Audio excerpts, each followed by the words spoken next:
स्वागत है आप सबका मेरी भविष्यवाणियों की पुस्तक में। तो आइए हम आज के पवित्र वचन को पढ़ेंगे जो कि परमेश्वर के दास प्रेरित अंकुर यूसुफ नरूला जी के द्वारा लिखा गया है।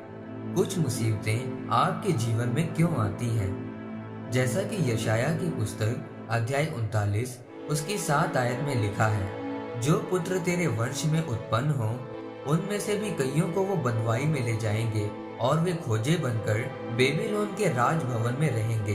मेरे प्रियो, आपके जीवन में कुछ मुसीबतें इसलिए हैं क्योंकि आपने पाप किया, लेकिन कुछ मुसीबतें इसलिए हैं क्योंकि आपके बाप दादाओं ने पाप किया था और वह मुसीबतें आपके ऊपर आती हैं। बाइबल में यशाया अध्याय 38 उसकी 5 आयत में लिखा है कि परमेश्वर ने यशाया से कहा कि जाकर हिजकिय्याह से कह कि तेरे मूल पुरुष दाऊद का परमेश्वर यहोवा यूं कहता है कि मैंने तेरी प्रार्थना सुनी और तेरे आंसू देखे हैं। सुन, मैं तेरी आयु 15 साल और बढ़ाता हूँ। जब भविष्यद्वक्ता यशाया ने राजा हिजकिय्याह को उसकी मौत के बारे में बताया तो उसने प्रार्थना करके अपनी उम्र को 15 साल और बढ़ा लिया और उन 15 सालों में उसने अपने दुश्मनों को अपने राज्य का सब कुछ और परमेश्वर के मंदिर के सारे पात्र दिखाकर पाप किया।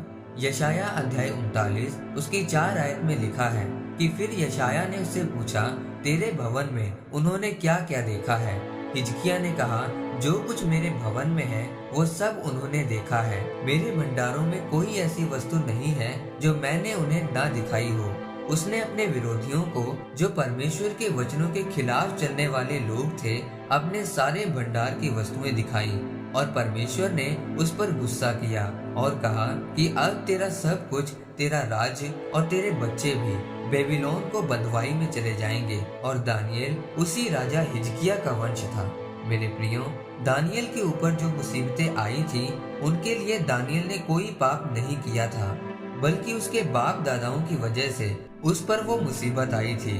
अपने बाप दादाओं के कारण उसको बंधुआई में जाना पड़ा और परेशानियों को सहना पड़ा, लेकिन दानियेल बंधुआई में भी परमेश्वर के साथ वफादार रहा और वो खाना नहीं खाया जो परमेश्वर ने खाने के लिए मना किया था और परमेश्वर के साथ उसके वचनों के अनुसार चलता गया। जब दानियेल बंधुआई में भी परमेश्वर के साथ वफादार रहा तो परमेश्वर ने उसको उस बंधुआई से बाहर निकाला और उसको ऊंचा किया। उसने अपने बाप दादाओं के श्राप जो उसके पीछे थे उनको खत्म किया और छुटकारा पाया। लेकिन अगर वो मुसीबतों में भी परमेश्वर के साथ चलने का फैसला ना लेता तो वह अपने बाप दादाओं के श्रापों से कभी आजाद ना होता। मेरे प्रियो, अगर आपके जीवन में भी आपके बाप दादाओं की वजह से मुसीबतें हैं तो आप भी दानियेल की तरह परमेश्वर के साथ चलकर, परमेश्वर के वचनों के अनुसार चलकर उन श्रापों को खत्म कर सकते हैं। लेकिन अगर आप भी पाप करेंगे, अपने बाप दादाओं के जैसे काम करेंगे तो आप भी अपनी सारी उम्र उन श्रापों में गुजार देंगे। इसीलिए परमेश्वर के वचनों के अनुसार चलें।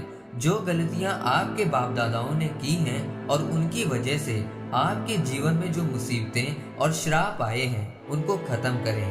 परमेश्वर के साथ अपने संबंधों को मजबूत करें। परमेश्वर के साथ वफादारी वाले जीवन को बिताएं। इस वचन के द्वारा परमेश्वर आपको आशीषित करे। आमीन। आइए परमेश्वर के दास के द्वारा लिखे गए इस अंगीकार को आप मेरे साथ एक मन होकर करें। सर्वशक्तिमान परमेश्वर, इस वचन के लिए मैं आपका धन्यवाद करता हूँ। पिता, मैं अंगीकार करता हूँ कि मैं आपके वचनों के अनुसार चलूंगा और अपने वंशों के श्रापों को खत्म करूंगा, प्रभु यीशु मसीह के नाम में। आमीन। परमेश्वर आप सबको आज के वचन के ऊपर मनन करने के द्वारा आशीषित करें। आमीन।